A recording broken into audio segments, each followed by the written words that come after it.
Imaginen crecer durante la década de los 90, una época donde el internet parecía una novedad y muchas personas se sentían agotadas por la rutina, el status quo, y además se acercaba el inicio de un nuevo milenio cuando de la nada se estrena una película llamada The Matrix. Un filme con escenas de acción impresionantes, coreografías que solo verías en cine extranjero, efectos especiales que revolucionaron al mundo y establecieron un nuevo precedente, pero sobre todo un guión ingenioso y repleto de referencias filosóficas que acabaría cambiando la perspectiva de muchas personas. Porque el concepto de vivir en una realidad fabricada ciertamente no era algo nuevo, pero Matrix lo visualizó de una forma muy única, conectando este nuevo mundo al medio virtual e informático, cuyo funcionamiento ciertamente refleja aspectos del comportamiento humano, adaptándose a la época en la que fue realizada y encontrando diversas formas de justificar su existencia para que incluso el espectador dudara de su propia realidad.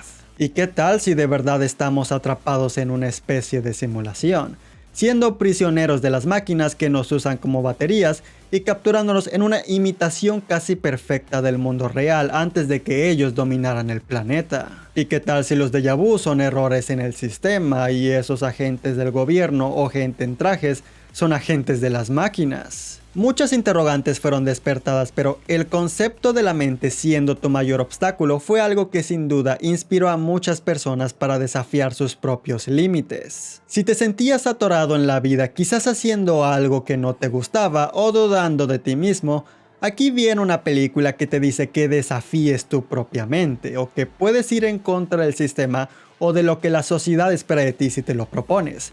Porque toda esta gente que ha cumplido récords o hecho cosas que parecerían sobrenaturales, quizás alguna vez comenzaron de la misma forma que tú. Haz a un lado todo, Neo. Libera tu mente. Con uno de los libretos más sólidamente construidos de la historia, Matrix usaría la clásica estructura del monomito o el viaje del héroe para presentar sus conceptos, con un protagonista llamado Thomas y apodado Neo pasando por todo este arco donde él comienza como cualquiera de nosotros, alguien que duda de sí mismo pero quiere ir en contra de la corriente, guiado por toda esta gente para convertirse en el salvador de la humanidad, aun cuando él no tiene fe en sí mismo, lo cual es reflejado en la predicción que el oráculo le entrega. Una figura misteriosa que guía a la rebelión humana para pelear contra el sistema y les ofrece sus premoniciones para aconsejarlos. Lo que entonces nos lleva a la transformación de Neo en el elegido, una vez que él consigue superar sus propias barreras y destrozar los límites de la Matrix, dejando morir a la versión pasada de sí mismo para renacer literal y metafóricamente como alguien superior. Tú bien sabes lo que voy a decirte. No soy yo. Eres apto, pero siento que estás esperando algo. ¿Qué? En la siguiente vida, tal vez.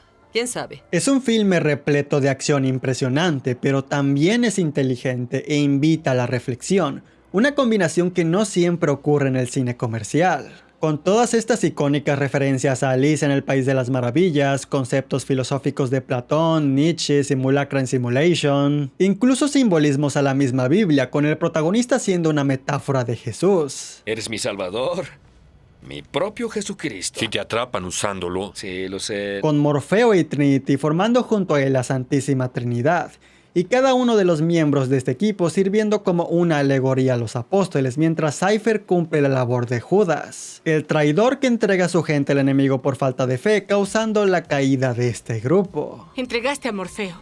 Él nos mintió, Trinity. Nos engañó. Es genial, es una obra hecha para que el espectador pueda proyectarse con el protagonista, experimentar la historia a través de su perspectiva, emocionarse cuando él consigue levantarse como el elegido o viéndolo pelear con Smith, gozando de estos visuales que no se sentían reales en aquella época. La estructura y la historia son sencillas de la misma forma que los personajes, pero cumple sus objetivos a la perfección. El elemento de peligro en que si mueres en la Matrix mueres en el mundo real porque así es como tu cerebro lo interpretaría. Su visión del futuro dominado por las máquinas y la inteligencia artificial, los vestuarios, el tono de color verde que rodea al mundo cuando los personajes están en la Matrix, el diseño de los centinelas, la píldora roja y la píldora azul. Todo sobre esta película es icónico y ha quedado inmortalizado en la cultura general. Es tan buena que el único problema que le encuentro personalmente es cómo al final el que Trinity esté enamorada de Neo es muy importante para que él vuelva a la vida, porque aparentemente el oráculo le dijo a ella que el día en que ella se enamorara esta persona sería el elegido de la profecía, aun cuando este supuesto amor solo nace a partir de un par de interacciones y de que los dos actores no tienen mucha química cuando están juntos. No te mueras. Porque te amo. Pero fuera de eso, esta película es brillante, una obra maestra incluso.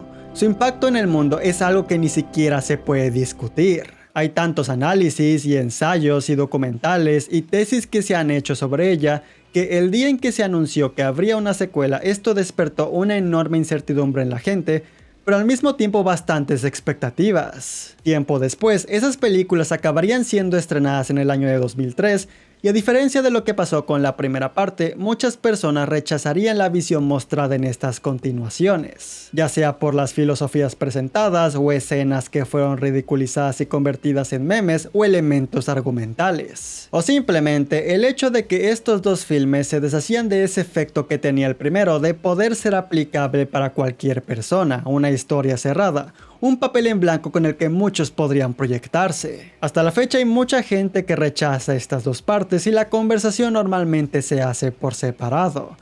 Primero se habla sobre la grandiosidad de la película original y luego sobre lo decepcionantes que fueron las secuelas, o a veces hasta ignoran su existencia. Sin embargo, ahora quiero que vean esta trilogía desde la perspectiva de alguien como yo. Alguien que tenía como 3 años cuando salió la primera parte, así que no experimenté toda esta revolución por mi propia cuenta. Y en cambio, el mundo en el que crecí fue un mundo que ya había asimilado a la Matrix.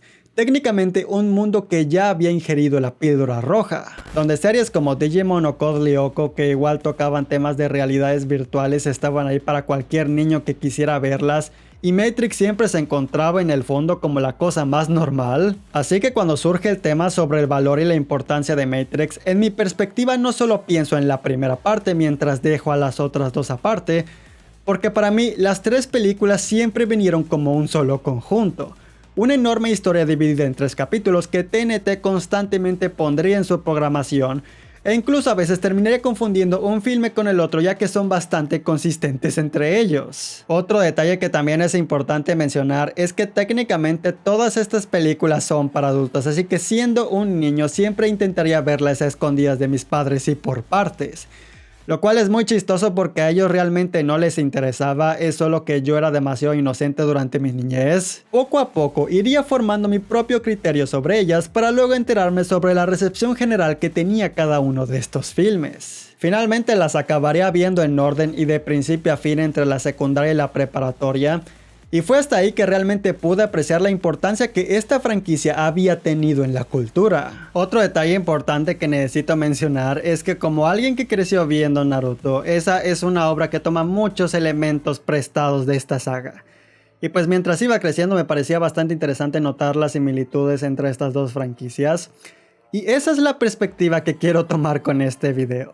No la perspectiva de alguien que se adaptó al mundo que cambió Matrix, sino la perspectiva de alguien que creció en este mundo después de Matrix. You merely adopted the dark. I was born in it, molded by it. Aunque esto no significa que voy a ignorar todos los problemas y defectos de las secuelas, porque creo que definitivamente los tienen. Y si me preguntan, mi opinión general se alinea más o menos con el consenso, en el sentido de que la primera es la mejor, luego va la segunda y de ahí la tercera es la más débil. Es solo que esto es muy diferente a algo como las precuelas de Star Wars que también vi de niño, pero al crecer y verlas de nuevo dije, oh, la neta estas películas sí estaban bien malas, pero aún así las aprecio. Porque en el caso de Matrix, después de haberlas visto de nuevo, no creo que ninguna de las 3 sea particularmente terrible. De hecho, hay muchísimas cosas que aprecio de esta saga en un conjunto, así que quiero aprovechar esta oportunidad para reconocerlas. Y quizás hablar de ellas desde un punto de vista más amable, en vez del típico estas películas son la peor cosa de la humanidad y prefiero pretender que no existen. Y pues qué mejor forma de rendirle homenaje al espíritu de Matrix que rompiendo el molde. Ir en contra del sistema y quizás ofrecer una perspectiva distinta sobre toda esta franquicia. Matrix Recargado. Después del rotundo éxito de la primera película, las hermanas Wachowski optaron por continuar con la franquicia en la forma de otras 2 secuelas que terminarían con esta historia. Viendo el resultado final, me parece bastante obvio que ambas fueron influenciadas por la trilogía original de Star Wars y quizás motivadas a competir con la trilogía del Señor de los Anillos. En términos narrativos, comparten una estructura similar. La primera te establece el mundo, la segunda sirve como un puente, mientras que la tercera es donde atestiguas la batalla final. Pero la diferencia principal es que tanto Star Wars como El Señor de los Anillos son historias donde los personajes y la conexión entre ellos es el enfoque principal.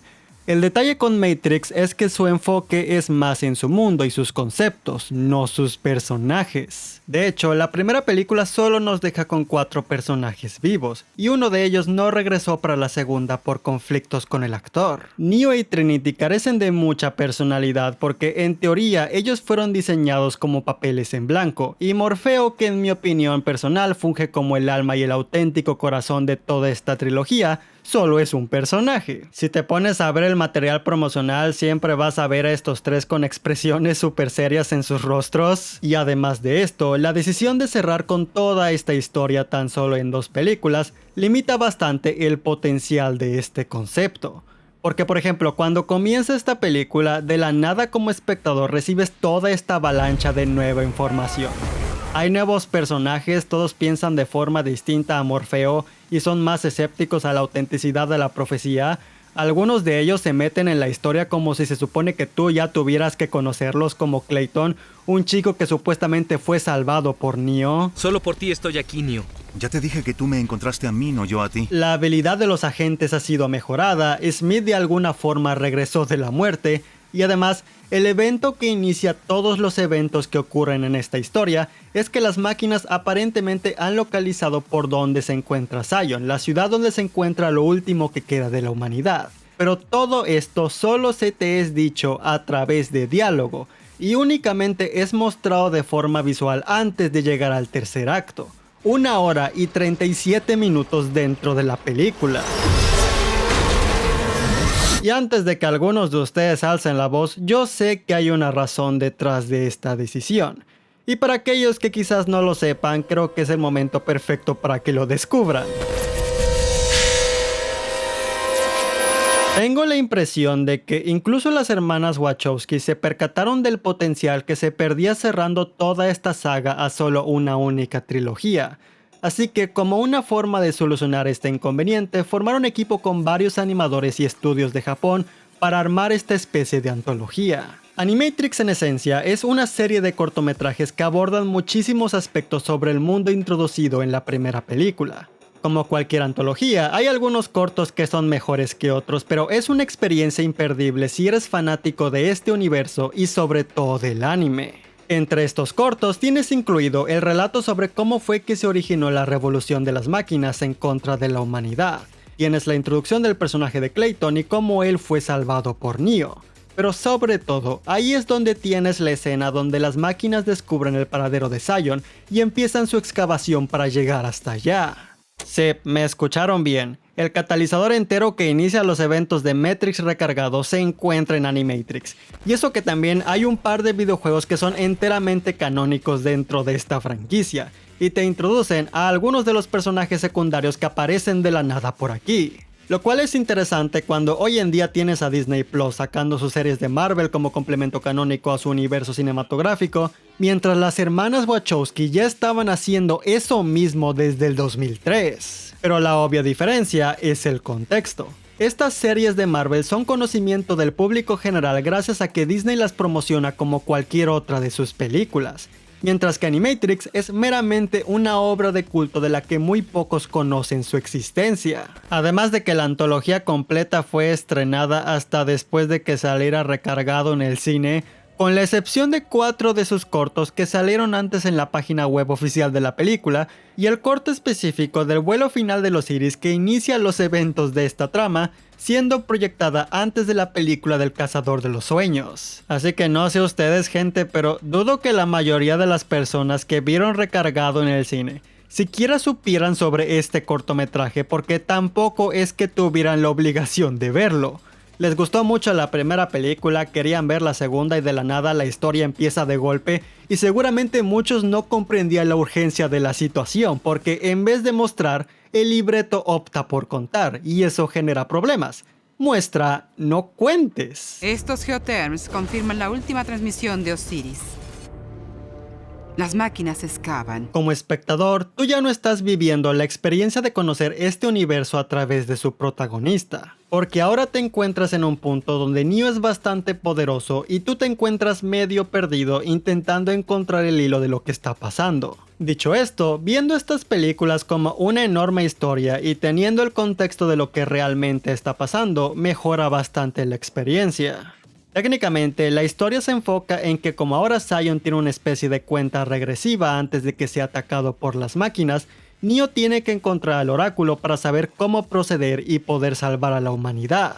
Una vez que se encuentra con ella, el oráculo le afirma que tiene que ir a la fuente de la Matrix para encontrarse con el arquitecto. Pero para llegar con el arquitecto, primero necesita encontrar al cerrajero, un programa de la Matrix que ha sido capturado por el Merovingio, que es otro programa de la Matrix encargado de controlar a otros programas exiliados del sistema. Ya con la revelación que tenemos al final, se vuelve más claro que esto se refiere a vestigios de versiones antiguas de la Matrix. Cada avistamiento de un hombre lobo, un vampiro o un fantasma en realidad solo es un programa antiguo que se quedó en la nueva versión, lo cual implica que una de las versiones de la Matrix está llena de monstruos y es bastante raro porque ninguna de estas dos películas elabora más este punto. Cada historia que has oído de vampiros, hombres lobo o extraterrestres es el sistema asimilando un programa que hace algo que se supone que no debe hacer. Y mientras todo eso está ocurriendo, Smith ahora ha vuelto de la muerte como una respuesta al surgimiento de Neo. Cuando un programa pierde su propósito, normalmente es enviado a la fuente para ser eliminado, pero por algún motivo Smith obtuvo una conexión con Neo,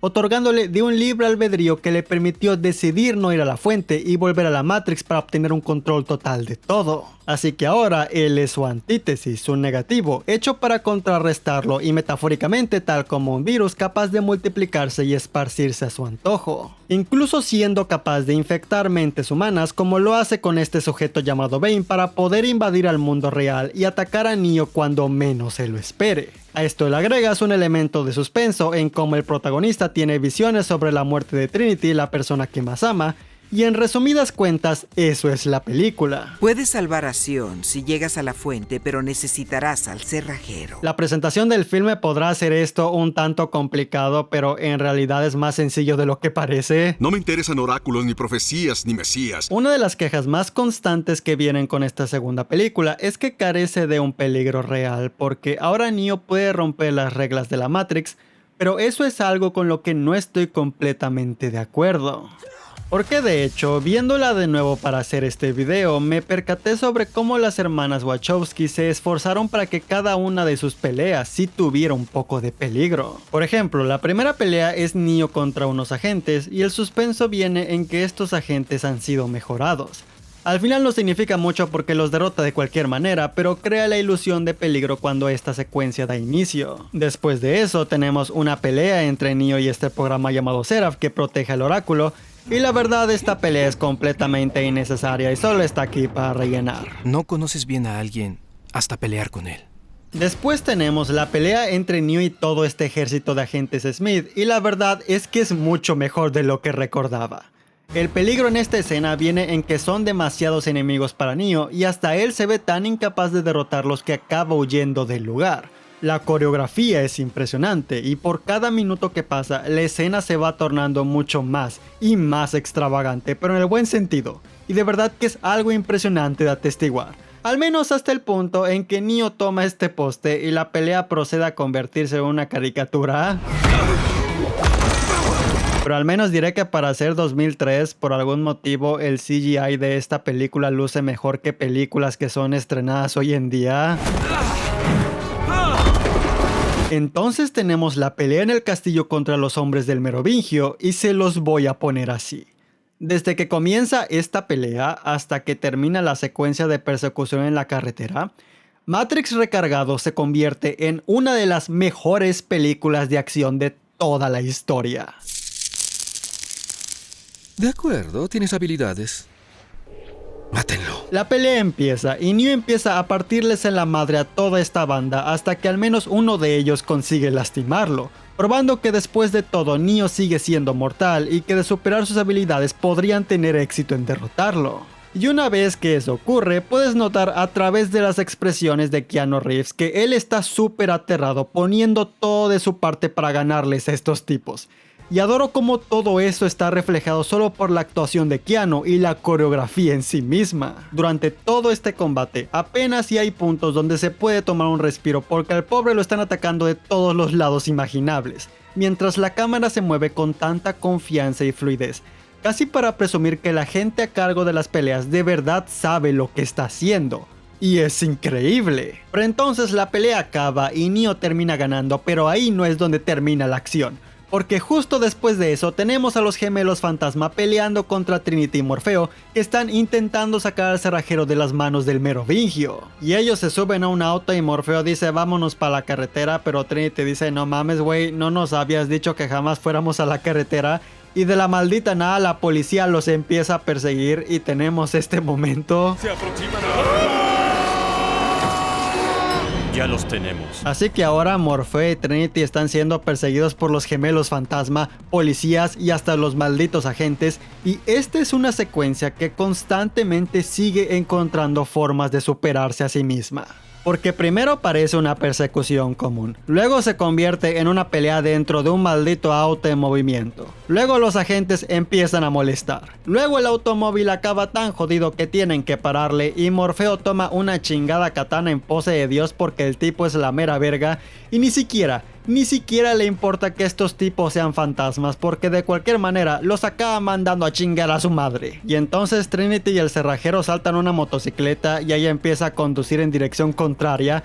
Y soy consciente de que muchos de estos autos son CGI, pero los efectos se ven tan estupendamente reales que de verdad engaña tu vista. Y hasta te preocupas porque el camarógrafo salga con vida. Pero no se acaba ahí, porque ahora el chingado Morfeo ya se cree el condenado admin de toda la maldita Matrix y anda con ganas de repartir más guamazos. Y sé que ya dije esto antes, pero Morfeo es el alma de toda esta trilogía, gente. Así que el güey simplemente empieza a pelear con este agente encima de este vehículo en movimiento y de hecho le gana. Pero los agentes no saben perder, así que provocan un choque para que mate a Morfeo y al cerrajero. Y en serio, me encanta mucho este momento en que Neo llega para salvarlos en este mundo de caricaturas CGI. Y puedes ver a este güey reaccionando con emoción, pero en silencio porque sabe que está solito. Después de eso llegamos al tercer acto donde Neo y la tripulación de estas otras dos naves organizan un plan para entrar al edificio donde se encuentra la entrada para llegar a la fuente de la Matrix. Y tenemos una breve pelea con varias réplicas de Smith donde el peligro se encuentra en que tienen que resolver esto a tiempo y de que Neo debe mantener tanto a Morfeo como al cerrajero vivos. Que por cierto, este último se acaba muriendo no sin antes entregarle una llave a Neo. Una llave que lo lleva con el arquitecto para tener esa famosa escena que muchísimas personas no comprendieron en su tiempo por la forma tan complicada en la que este sujeto habla. Eres irrevocablemente humano, ergo entenderás algunas de mis respuestas y algunas no. Y realmente la última secuencia de acción es el sueño que ha tenido el personaje de Neo. Trinity teniendo que entrar a la Matrix a último minuto porque por pura mala suerte una nave entera fue destruida y todos estos tipos se murieron antes de cumplir su propósito en el plan. Así que ella tiene que entrar para suplir su trabajo y en el camino se topa con agentes quienes le acaban disparando en el corazón.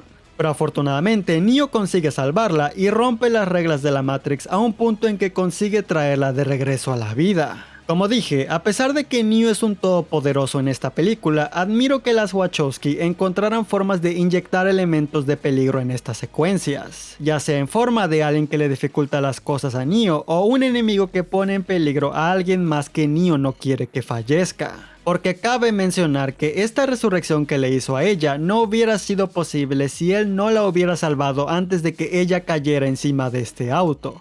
Lo que me lleva a tener que volver a la escena del arquitecto de hace rato. Tu vida es la suma del remanente de una ecuación desbalanceada inherente a la programación de la matriz. De hecho, de la forma más sencilla, lo que el arquitecto le dice a Neo es que la Matrix ha tenido más de una versión, y que esta narrativa de un oráculo presagiando la llegada de un elegido que podrá salvar a la humanidad de las máquinas solo es una profecía inventada para llevar a cabo un proceso cíclico. Por cada nueva versión de la Matrix siempre habrá un nuevo elegido, cuyo destino será llegar con el arquitecto para reiniciar con todo el proceso de nuevo. Zion es destruida por las máquinas, dejando a unos pocos supervivientes para reiniciar con la civilización, y muchos más años tienen que pasar para que otro elegido vuelva a surgir.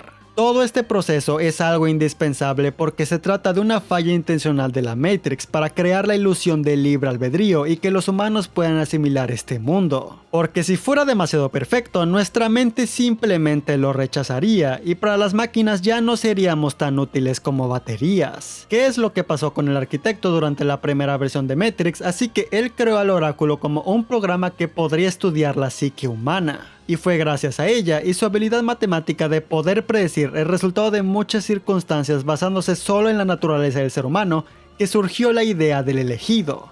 Sé que de por sí suena muy complicado, pero eso es lo que está pasando por aquí. Los humanos somos tan imperfectos que las máquinas necesitan hacer a la Matrix en sí misma imperfecta para que nos podamos acoplar a ella. Y crear esta narrativa de un Mesías nacido para salvarnos, para engañar a las personas que rechacen la ilusión de este mundo, como Neo o Trinity o Morfeo, que tomaron la píldora roja y que crean que tienen la esperanza de ganar esta guerra contra las máquinas, cuando en realidad son ellas las que siguen teniendo el control y nomás están viendo cómo todo el proceso se vuelve a repetir una y otra vez. Interesante. Más rápido que los otros. ¿Otros? ¿Por qué otros? Cállate. Así que en este momento, el arquitecto le da a Neo dos opciones. Si entra por una puerta, todo se volverá a reiniciar. Zion será atacada, pero unos cuantos sobrevivirán para repetir el proceso. Si entra por la otra puerta, podrá salvar a Trinity de la muerte que él ha estado soñando durante toda la película, cosa que quiere hacer porque la ama. Pero al hacer eso, la Matrix no se reiniciaría y las máquinas optarían por matar de golpe a toda la humanidad sin dejar supervivientes. Y esto lo podrías ver desde la perspectiva simplificada de Neo está sacrificando a la humanidad para salvar a su novia, pero esta decisión implica mucho más que eso. Porque en realidad se trata de Neo decidiendo entre seguir el destino que le impusieron las máquinas o romper el molde. Rechazar su propósito e intentar encontrar otra alternativa para terminar este conflicto yendo en contra de su destino. En otro sentido, es él cayendo ante el instinto y sentimentalismo humano de creer que hay esperanza incluso en las peores circunstancias. Esperanza. Es la desastrosa ilusión humana y fuente simultánea de tu fortaleza más grande y mayor debilidad. Si vas por una puerta, la humanidad seguirá siendo esclava de la voluntad de las máquinas por toda la eternidad. Si vas por la otra puerta, la humanidad por primera vez en muchísimos años tiene el auténtico control. Rechazar el ciclo de control de las máquinas es la única oportunidad que los humanos tienen de una auténtica salvación. El porcentaje de que lo logren es exageradamente bajo, pero al menos ahora existe un porcentaje. Y si todo esto, la profecía y todo son patrañas, Entonces mañana estaremos muertos. Pero ¿en qué sería diferente de cualquier otro día? Y solo para referenciar un diálogo de la primera película... ¿Crees en el destino, Neo? No, ¿Por qué no? porque no me gusta la idea de que no controlo mi vida. Después de que Neo toma la decisión de ir en contra de su destino, incluso sorprendiendo al arquitecto, él vuela para salvar a Trinity y termina trayéndola de regreso a la vida. De la nada, todos son atacados por las máquinas, causando que la nave sea destruida. Para entonces tener este momento donde Neo es capaz de detenerla solo con su voluntad, llevándola a terminar inconsciente. Afortunadamente, una nave cercana llega a rescatarlos y todo parece ir de maravilla, excepto por uno de sus tripulantes. El superviviente de una nave que aparentemente se embarcó en una misión con otras 4 naves, pero activó un impulso electromagnético en el momento menos apropiado, desactivándolas por completo y causando que las máquinas masacraran a todas las tripulaciones. La identidad de este tripulante misterioso resulta ser el mismísimo Bane, la persona que ha sido poseída por Smith, y justo ese es el punto donde concluye la película. Y antes de pasar a revoluciones, solo quiero remarcar algunos puntos positivos y negativos que no pude remarcar anteriormente. Como el hecho de que me gusta mucho que exploraran cómo Morfeo, quien en la primera es mostrado como una figura imponente de autoridad, en esta es mostrado más como el fanático de toda la rebelión. El hombre que cree ciegamente en la profecía del elegido a un punto en que honestamente no es muy sano. Pero para hacerle contrapeso tenemos al comandante Locke, que en la historia a simple vista parecería ser el típico antagonista que siempre está en contra de los héroes, pero honestamente él tiene la razón en todo lo que dice. Maldición, Morfeo. No todo el mundo piensa lo que tú. Es decir, creo que para el ejército de Zion es muy bueno tener a alguien que piense primero con la cabeza y deje los milagros de lado para proteger a la humanidad, en caso de que lo de Neo y la profecía no pudiera funcionar. De hecho, spoilers para la próxima película, pero de no ser por Locke, la humanidad hubiera quedado extinguida mucho antes de que Neo hubiera podido salvar el día. Así que al menos me agrada que el filme nos muestre que debe haber ese equilibrio entre puntos de vista, no ciegamente irse por los extremos porque ahí sí nos podrían condenar a todos. Si no actuamos con inteligencia, no sobreviviremos. Si fuera a mencionar puntos negativos, solo remarcaría unas escenas que siento que estuvieron de más, porque son cosas que solo adquieren relevancia cuando tienes que analizar toda la saga en retrospectiva, pero no se sienten muy importantes cuando ocurren en la historia. Por ejemplo, hay una conversación que Neo tiene con este señor del consejo sobre cómo las máquinas y los humanos dependen uno del otro que se va demasiado de largo. Lo mismo con esta escena del Merovingio hablando sobre la causalidad y cómo todo lo ve bajo esa perspectiva de acción y reacción. ¿Causa y efecto? Todo empieza con una elección. No. Oh, y supongo que también está esa escena rarísima donde todos están bailando en las cavernas. Pero fuera de eso, esta segunda película me parece bastante buena, aunque ciertamente no es mejor que la original. El ritmo puede ser un poco inconsistente, gran parte del filme se resume a secuencia de acción, plática filosófica, secuencia de acción, otra plática filosófica. Hay algunos puntos donde esto se extiende más de lo necesario, de lo que platicaré mejor en un momento, y la presentación de su historia presenta problemas gracias a su dependencia en todo el material externo, siendo Animatrix y los videojuegos. Sin embargo, cuando el filme funciona estupendamente bien, y me atrevería a decir que tiene algunos de los mejores momentos de toda esta trilogía. Dicho esto, creo que es el momento de ir con el cierre de esta franquicia y el que es declarado por todos, incluso por mí mismo, como el capítulo más débil de la trilogía. Porque como diría el oráculo, todo lo que tiene un principio tiene un final. Así que es hora de que hablemos sobre Matrix Revoluciones. Matrix Revoluciones. Los primeros 24 minutos de esta película se enfocan en resolver el cliffhanger que quedó en la película pasada. Similar a Star Wars El Retorno del Jedi, donde todo su primer acto lidia con Luke y Leia intentando librar a Han Solo de Jabba the Hutt. Después de haber desactivado estas máquinas, Neo cayó en una especie de coma, terminando en un punto intermedio entre la Matrix y el mundo real. Como él es el elegido, hay ciertos aspectos sobre su organismo o programación que le permiten conectarse al origen de la Matrix, es decir, le otorgan cierto control sobre las máquinas. La función del elegido es regresar a la fuente, permitiendo una temporal diseminación del código que llevas, reinsertando el programa principal. Este poder es algo que técnicamente él no debió haber despertado o descubierto, porque la intención de las máquinas es que él entrara por la otra puerta para simplemente repetir el ciclo. Pero como él no tomó esa decisión, ahora él cuenta con ese as bajo la manga. El poder del elegido se extiende más allá de este mundo. Afecta a este mundo desde el punto exacto de donde viene. Aparentemente, este limbo se encuentra bajo el control del Merovingio, así que Morfeo, Trinity y Seraph negocian con él para liberarlo. Neo entonces tiene una última plática con el oráculo, quien le explica cómo estas habilidades que ha despertado podrían llevarlo al núcleo de la Matrix en la ciudad de las máquinas, y también sobre la creciente amenaza del virus Smith. Después de pensarlo un rato, Neo y Trinity deciden embarcarse a la ciudad de las máquinas mientras ellas comienzan el ataque final hacia Zion para destruir a la humanidad. Todo con el propósito de encontrar una paz entre ambos bandos, porque esta es la cuestión. Gracias a la decisión sin precedentes de Neo, el oráculo hace una apuesta por la humanidad. En vez de ocultarse para evitar ser infectada por el virus Smith, ella en cambio opta por dejar que él la convierta en uno de ellos. Lo que para las máquinas es algo muy grave, porque ahora Smith tiene acceso a un programa muy importante de su sistema. El omnisciente oráculo jamás se sorprende. Eso nunca, porque lo sabe todo. Pero si eso es cierto, ¿por qué sigue aquí si sabía que yo venía? Así que ahora están bastante comprometidos por esta falla catastrófica, y la única solución que tienen es negociar con Neo para que les eche la mano. Porque a diferencia de los humanos, las máquinas tienen un código de honor inquebrantable que tienen que respetar. Tengo tu palabra. ¿Qué crees que soy? Dime. ¿Humano? Al principio, Neo piensa que la solución es pelear con todos los Smith, pero al ver que apenas sí puede hacerle frente al que en realidad es la versión poseída del oráculo, gracias a un mensaje que ella le da a través de él, repitiéndole una frase que le había dicho anteriormente, Neo se da cuenta de la solución. Todo lo que tiene un comienzo tiene un fin, Neo. Y esta solución consiste en que como Neo ahora está conectado justo en la fuente del sistema, si se deja asimilar por Smith, las máquinas ahora tienen acceso directo a este programa y pueden inyectar el antivirus justo en el momento exacto a través de él y usar su algoritmo para formatear la Matrix. De esa forma, Neo cumple su propósito como el elegido, pero ahora las máquinas deben mantenerse fieles a su palabra y dejar a la humanidad en paz. Aquellos que quieran ser liberados lo serán, pero como Morfeo indica en la primera película, hay gente que depende tanto del sistema que lucharán para protegerlo.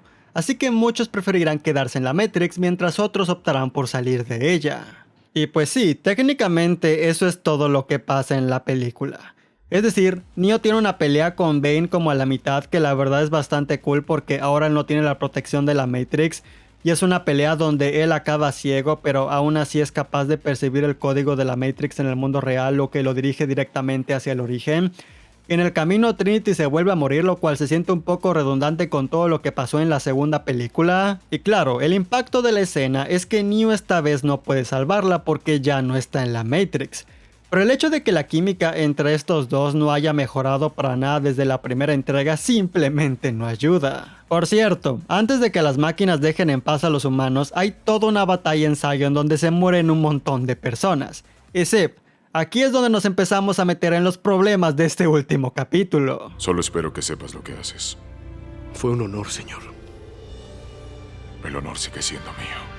Una de las fallas que afecta a Matrix Recargado si es que la ves como una película independiente es que tiene un par de escenas que no aportan mucho a la trama de ese filme, pero están ahí meramente para recibir una resolución en revoluciones. Pues mientras la primera película de la saga es básicamente perfecta en lo que se refiere a su ritmo y estructura, la segunda se ve en la obligación de tener todos estos momentos porque serán importantes en la continuación. Los primeros 40 minutos están ubicados en Zion y se encargan de presentarte a todos estos nuevos personajes para que entiendas su rol en este lugar y sepas lo que está pasando durante la batalla final. La pelea entre Seraph y Neo es innecesaria en esa trama, pero tiene que estar ahí porque ese personaje es quien termina ayudando a Trinity y a Morfeo a encontrar a Neo al principio de esta. Así que se necesita establecer que él es muy bueno para los golpes, incluso generando teorías sobre si él es alguien que antes solía ser un agente o alguien de una versión pasada de la Matrix que decidió cambiarse de bando. Perseguirte a ti era igual que seguir a un fantasma. Te vencí una vez, ¿lo olvidas? Pero la ventaja de Recargado es que incluso con estas escenas sigue encontrando un perfecto equilibrio estructural para satisfacer al espectador. Alguien que quiere ver Matrix ve estas películas porque quiere ver secuencias de acción espectaculares y a la Matrix en sí misma. Pero entonces tienes revoluciones donde solo vemos a la Matrix durante el primer acto hasta el minuto 35 y después de eso volvemos a entrar en ella hasta la batalla final porque todo el resto del filme está ubicado en el mundo real. Y para el espectador común, Zion simplemente no es tan interesante como la Matrix. Pero no solo es eso, porque además una gran porción del segundo acto de esta película se enfoca en personajes que no son ni Morfeo, ni Trinity, ni Neo, sino en otros personajes secundarios que apenas fueron presentados en la película pasada. Principalmente tenemos una batalla entre la humanidad y las máquinas que dura aproximadamente 20 minutos. Y todo esto lo vemos a través de los ojos de un personaje llamado Mifune que apareció brevemente en la segunda película. ¿Capitán Morfeo? ¿Ha venido a escoltarme a las mazmorras, capitán? Vengo a mantener la paz. El personaje de Clayton que, como dije, salió de la nada en el filme pasado y fue presentado en Animatrix. Y esta chica que supuestamente es la hermana de Tanky Dowser de la primera película y quiere luchar para honrar sus sacrificios. ¡No! Y la falla es obvia, realmente no conocemos a ninguna de estas personas, ya que como mencioné cuando hablaba de Recargado, las Wachowski buscaron convertir esto en algo como el Señor de los Anillos. Pero en el Señor de los Anillos, el punto entero es que quieres que toda la comunidad del anillo presentada en la primera película vuelva a reunirse otra vez una vez que el anillo sea destruido. Como espectador, tú deseas que todos salgan con vida mientras ves estas batallas a través de sus puntos de vista. Pero así no es como funciona Matrix, porque la naturaleza de la primera película es que sus personajes sean sencillos. El espectador común obviamente quiere que los 3 personajes principales salgan con vida, pero ahora esta película quiere pretender que te tienes que preocupar por toda esta otra gente. Estos personajes quizás sí conocen, pero tú no, a menos que hayas visto el resto del material adicional. Así que simplemente existe esta desconexión entre esta película y la mayoría de las personas que la ven, lo cual es 100% válido e indiscutible. Aunque ciertamente, incluso en el mundo de la película, muchas de estas personas realmente no se conocen, y podrías argumentar que ese es precisamente el punto. ¿Tu edad? 18. Si dijeras 16 lo creería. Siendo la última batalla de la humanidad, esta secuencia representa la unión de todas estas personas que quizás no se conocen, pero están luchando por conseguir un mismo propósito, tal como en una guerra real. Tomen a Mifune y a Clayton como un ejemplo. Estos dos si acaso se conocieron como 15 minutos antes de que la guerra comenzara, pero ahora tienen que trabajar juntos para sobrevivir. Y de la misma forma que Clayton, tú como espectador apenas si sabes quién rayos es Mifune, pero al mismo tiempo todo lo que necesitas saber sobre él es expresado durante esta misma secuencia. Toda su vida, toda su historia y personalidad la puedes ver en sus expresiones faciales, en su forma de actuar en medio de esta situación. Incluso me atrevería a llamar a este sujeto como uno de mis personajes favoritos en toda esta trilogía.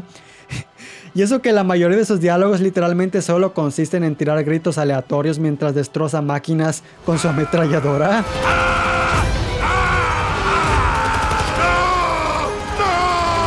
Y de la misma forma que Clayton, tú estás ahí viendo los huevos que tiene este sujeto, y si te dejas llevar por la emoción del momento, simplemente no puedes evitar admirar su determinación, su voluntad inquebrantable, a un punto en que quieres estar a su altura y ser igual de increíble que este sujeto. Que complementado junto a la bombástica música de Don Davis, que ha sido el compositor de toda esta trilogía, y el sólido trabajo de efectos especiales para una película hecha en el 2003, para mí culminan en esta combinación de elementos casi perfecta que consiguen llenar de emoción y hacen a esta secuencia de batalla memorable e incluso inolvidable. Pero obviamente, decir que algunos podrían disfrutar de la acción desenfrenada y extensa de la batalla en Zion, o la batalla final de anime entre Neo y Smith bajo la lluvia mientras los dos andan tirándose guamazos como si fueran Superman y Zod, no elimina el hecho inevitable de que esto como película tiene varias fallas, y que comprendo completamente por qué muchas personas simplemente no pueden conectarse con la forma en que la historia concluye, ya que en esencia este filme son 2 horas y cacho de gente en pánico, explosiones y peleas. Todo el contenido filosófico da un paso hacia atrás porque todo eso ya fue establecido en Recargado, y este capítulo simplemente funciona como el clímax. Si acaso el único concepto nuevo que es establecido es que incluso los programas de la Matrix están empezando a pasar por emociones y procesos humanos, pero eso es todo. Es nuestro karma. ¿Creen en el karma? Karma es una palabra, igual que amor. Afortunadamente para mí, algunas de estas fallas realmente no me afectan, es decir, puedo percibirlas, mas no es algo que me haga odiarlas solo porque es lo que está en el reglamento de cómo hacer películas. Como una obra independiente, esto no funciona casi para nada, pero como la otra mitad de Matrix Recargado que en realidad es, ahí es cuando las cosas cambian. Porque ambas fueron planeadas y filmadas al mismo tiempo, así que ver a las dos como una sola película de casi 6 horas de duración se siente como la forma genuina de verlas. Y esa es exactamente la razón por la que quería hacer este video en primer lugar. Que vieran la perspectiva de alguien que creció con estas películas. Y cuando digo esto, no me estoy refiriendo al clásico valor nostálgico negándome de ver sus inconvenientes, sino a los valores filosóficos que estas películas instruyeron en nuestra generación. Porque claro, el arco de Neo durante la primera es inspirador, conciso y ha sido estudiado hasta el cansancio. Pero como alguien que vio todas estas 3 películas como parte de una gran historia, lo que más aprecio de esta saga no es tanto el mensaje de la primera, sino el mensaje que dejan las tres. Porque si te pones a buscar las críticas negativas de la tercera película que fueron hechas cuando se estrenó, muchas de ellas se leen como gente adulta que suena frustrada porque o no quisieron entenderla, o consideraban que era un montón de acción sin sentido con poca sustancia, lo cual es entendible, pero al mismo tiempo es un tanto frustrante porque es difícil encontrar muchas perspectivas legítimas sobre el significado de toda la saga. Porque las mentes de los niños son más frescas, así que imagínense a un pequeño viendo estas películas una y otra vez, solo por las secuencias de acción, sin cuestionar absolutamente nada, mientras al mismo tiempo, sin que nadie se dé cuenta, está siendo educado en filosofía. Así que al ver estas películas después de tanto tiempo, no solo me doy cuenta de que a pesar de que tienen problemas, no son la peor cosa del universo si analizas el contexto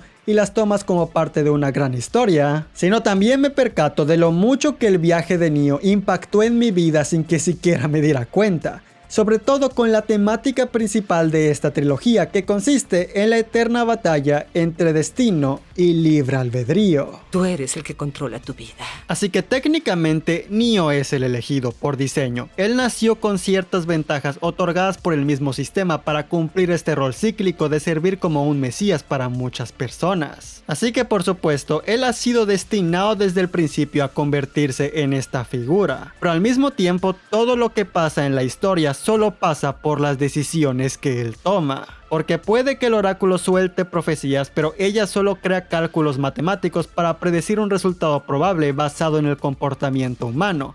Ella te dice más o menos lo que va a pasar, pero deja el resto a tu decisión. No has venido a tomar una decisión, esa ya la tomaste. Estás aquí para tratar de entender por qué la tomaste. Y lo que más me gusta de esta trilogía en general es cómo las Wachowski evitan irse por la ruta fácil y optan por deconstruir a la película original en sus secuelas. ¿Y qué tal si la supuesta profecía sobre cómo Neo salvará a la humanidad es un engaño más de las máquinas? ¿Y cómo lidia un hombre que genuinamente no cree en el destino con todas estas revelaciones? Todo lo que Neo desea es ser libre, otorgarle esa libertad a los demás, estar con Trinity e ir en contra de poderes ajenos que impongan un control sobre su vida. Pero al mismo tiempo, cada decisión que él toma por su cuenta indirectamente se alinea con la voluntad de alguien más. De cruzar una puerta, Neo es esclavo de las máquinas. De cruzar otra, Neo es esclavo de su naturaleza humana. Y sin saberlo, está haciendo lo que el oráculo quiere que haga porque ella sabe que es la única forma en que este interminable conflicto pueda llegar a su fin. En teoría, toda esta trilogía es un juego entre el oráculo y el arquitecto. Él representa el camino de la objetividad y la lógica, ella representa el camino de la subjetividad y el espíritu humano. Sin importar lo que haga, Neo está siguiendo lo que alguien más quiere, pero lo que realmente importa para él es que en su corazón él cree y sabe que él es quien está tomando las decisiones. ¿Por qué, señor Anderson? ¿Por qué? ¿Por qué persiste? Porque lo decidí. Es una paradoja y es un debate interminable que dicta cada una de nuestras vidas. ¿Somos guiados por un destino o nosotros somos los que tenemos el control? Porque quizás hay fuerzas que van más allá que dictan el final de nuestros caminos, pero lo que más importa es que todo lo que hagas venga de tu propia voluntad. Quizás era mi destino que el día de hoy estuviera haciendo este video, pero en mi perspectiva yo lo estoy haciendo porque lo decidí. Y el hecho de que yo ya estaba teniendo estas ideas cuando apenas estaba en la secundaria simplemente me parece impresionante. Y también tomen en cuenta que esta solo es mi interpretación porque hay muchas otras formas y teorías que existen para comprender esta resolución. Hay ideas sacadas del budismo sobre cómo la rendición de Neo al final representa el momento en que su mente llega a la iluminación y trasciende, mientras toma la decisión de sacrificar su vida por toda la humanidad. Hay teorías sobre cómo Smith en realidad es el elegido porque la profecía indicaba que el elegido tenía que nacer en la Matrix y Neo técnicamente nació en el mundo real, o de que posiblemente el oráculo es la responsable de que Smith se convirtiera en este virus porque ella le da a Neo esta galleta y pues entienden el punto. El oráculo le dio unas cookies. Las galletas necesitan amor, como todo lo demás. Así que quizás estaba en sus predicciones que Neo lo acabaría derrotando y esto podría causar su evolución a este virus. Y entonces hay una explicación que viene directamente de Lana Wachowski que va más o menos así. En este punto de la historia, Neo se encuentra al borde del Satori, listo para resolver la paradoja de la elección y la falta de elección, de libre albedrío contra el destino. Pero eso solo se puede lograr a través de un acto de rendición, que solo ocurre después de haber abandonado la naturaleza de la perspectiva de la verdad, aceptando la totalidad de la conciencia presente, lo que termina permitiendo una transición evolucionaria, trascendiendo el dilema cartesiano a través del surgimiento de un espíritu ilimitado que le provee al mundo de un tercer camino, el camino de Neo, el camino de la paz. Las hermanas Wachowski serán muchas cosas, pero no suelen hacer las cosas a medias. You see, at this point in the story, Neo stands on the verge of Satori, ready to resolve the paradox of choice and choicelessness, of free will versus fate, but that can only be achieved through an act of surrender, which occurs after he has abandoned the perspectival nature of truth, accepting the totality of present consciousness, which ultimately allows an evolutionary transition, transcending the Cartesian dilemma through the emergence of delimited spirit, which then provides the world with a choice of a third path, the path of Neo, the path of Kate. You promised you wouldn't do that. Shit. Sorry. Porque sí, las secuelas son filmes imperfectos, sobre todo la tercera parte, pero hay tanto que admiro sobre su existencia. Tantos temas y perspectivas que me parece muy importante mantener en la conversación de la Matrix. Son películas hechas con mucha ambición, demasiadas si es que somos honestos. Y es una lástima que intentaran inyectar todo esto solo en 2 películas y material extra que casi nadie ha tocado. Pero adoro que en todo caso se mantuvieran fieles al espíritu reflejado en la primera película, a romper las barreras y mantenerse consistentes a sus puntos de vista, porque así fue como lo decidieron. Esta es su visión artística, y es inspirador atestiguar el resultado de que dejaran a su imaginación liberada sin nada que las detuviera. E incluso comparándolas con mucho de lo que tenemos hoy en día, la acción, los efectos especiales y la bellísima fotografía y la personalidad reflejada y el memorable soundtrack simplemente son superiores. Pero para empezar a llevar este video poco a poco a su conclusión, hay algunos detalles adicionales que tengo ganas de mencionar. En este mundo hay cosas, Capitán Nairobi, que jamás cambiarán. Me parece muy interesante cómo las Wachowski deciden abordar los cambios de casting en estas 2 películas. Gloria Foster, que interpretaba al oráculo en las primeras 2, trágicamente falleció antes de grabar sus escenas para la tercera. Así que fue reemplazada por Mary Alice y en vez de simplemente pretender que no hubo cambio alguno, el guión decide justificarlo en la misma historia, explicando que ella se vio obligada a cambiar de apariencia por sus acciones a favor de Neo y los demás. Tomé una decisión y esa decisión me costó más de lo que yo deseaba. ¿Qué decisión? Ayudarlos a guiar a Neo. Aunque el videojuego Enter the Matrix aclara que el cambio ocurrió como parte de un trato entre ella y el Merovingio para salvar a esta niña. Es un caso muy extraño en que 2 programas dieron a luz a una hija y pues representa una evolución en cómo el sistema funciona. Espero que tenga la sabiduría de entender su lección y que no olvide que no hay acción sin consecuencias. Por lo cual supongo que el encuentro entre esta niña y Neo en el limbo ocurre para que Neo entienda que no solo se trata de destruir a todas las máquinas, porque incluso entre ellas hay algo de humanidad. Fui con el francés para salvar a mi hija. Es solo que nunca había escuchado a un programa hablar de amor. Similarmente, como dije antes, hubo conflictos con el actor Marcus Chong que interpretaba a Tank en la primera película, así que como una forma de cubrir su presencia, crearon a este personaje llamado Link, que es la pareja de esta chica que es la hermana de Tank y Dozer, usando esta situación para crear a estos nuevos personajes y dándoles una motivación emocional al mismo tiempo. Si Dozer supiera lo que siento, no te hubiera pedido hacerlo. Tal vez. Tan solo desearía que hubiera ese mismo cuidado por la continuidad en el caso del doblaje latino, porque Dios mío, en términos de consistencia, esto es un desastre. Ninguna de las voces de las películas originales se mantiene igual. Por ejemplo, en la primera tienes a Jesse Conde interpretando a Tank y en la tercera él es el vagonero. O en Recargado tienes a Salvador Delgado interpretando a Neo para que en la tercera él interprete al Merovingio. ¿No tiene nada mejor que hacer? Donde algunos ven coincidencia, yo consecuencia. Amo cómo Hugo Weaving está teniendo el momento más divertido de su vida interpretando a Smith, así como amo muchísimos de los diálogos de Morfeo. Si por mí fuera, capitán, no volvería a pisar una nave el resto de su vida. Entonces doy gracias. Que no dependa de usted. Todas estas películas están repletas de simbolismo religioso, pero creo que la tercera es donde se siente más obvio. Tan solo en el primer acto tienes estos tipos refiriéndose a Seraph como un ángel porque jaja, ¿entienden? Él se llama Seraph por Serafín.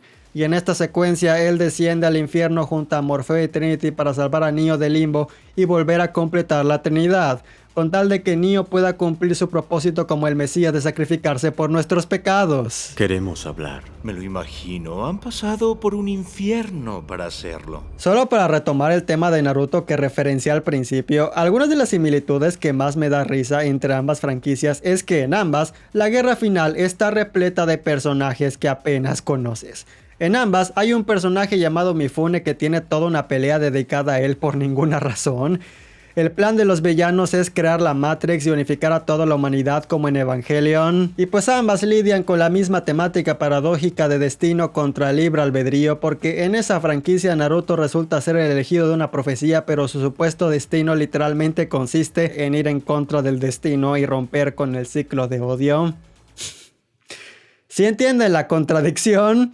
Ojalá y lo hagan porque 90% de la fanbase simplemente no capta que ese es el punto. Claro, hay otros puntos importantes a mencionar, pero este no es el momento, nada más lo quería mencionar como una curiosidad. Neo, tarde o temprano vas a darte cuenta, al igual que yo, que hay diferencia entre conocer el camino y recorrer el camino. Voy a ser honesto diciéndoles que quizás sí tengo un punto débil con estas películas, porque creo que la primera que vi completa de las tres fue la última, y luego la segunda y después la primera. Y tan solo el recuerdo de esta trilogía me trae recuerdos de muchas épocas de mi vida, mi niñez, mi pubertad y mi adolescencia. Verlas seguidas me pareció una experiencia bastante divertida y tal vez sí también ayuda que reconozco tanto de ellas que mi mente en sí ya está preparada ante lo que voy a ver. Y pues eso me permite no pasar por ese sentimiento de decepción por el que muchos pasaron cuando las vieron en el cine del año de 2003. Pero claro, como siempre digo, todo esto únicamente es mi opinión, así que me gustaría ver la suya en los comentarios. Si tienen alguna historia con esta franquicia, si crecieron con ella, si les gustaron, si sienten que sus opiniones han cambiado o si estos filmes han conseguido impactar su vida, sería interesante platicarlo por aquí abajo. Pero sin más que decir, creo que esto sería todo por el día de hoy. Procedo a cordialmente despedirme de ustedes, recordándoles que lo que ustedes decidan hacer a partir de ahora es una decisión que queda completamente en sus manos.